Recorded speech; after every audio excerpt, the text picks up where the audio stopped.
疫情期间，教育局一直强调停课无停学，一般学生进行线上教学其实拢无问题。不过，议员蔡淑慧接受听的中介学生家长反映，因为老师伫线上教学个挂嘴暗，根本无法度看到嘴型甲表情，互听的中介学生学习大拍折，所以伫总日顺替相关特殊教育学生的学习权益来清明。听障学生的远距离教学，老师戴不戴口罩？基本上老师的话，他在家里面，他是可以不用戴口罩的。那你有没有去了解有没有戴？这个和老师个人倒没有特别跟他留意啦。听得到不一定听得好，这些听障学生除了听，他可能要透过读唇，甚至有一些老师的动作、表情。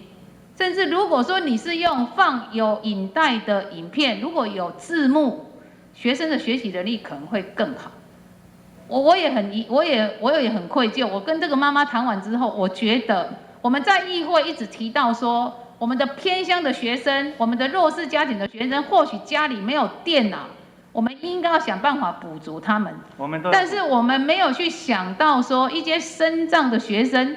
在面临这样的一个疫情2年多，一直在远距离教学、视讯教学的状况下，他们受到的一些根本没有办法像他们实际上跟老师面对面的一个教学学习的一个困境。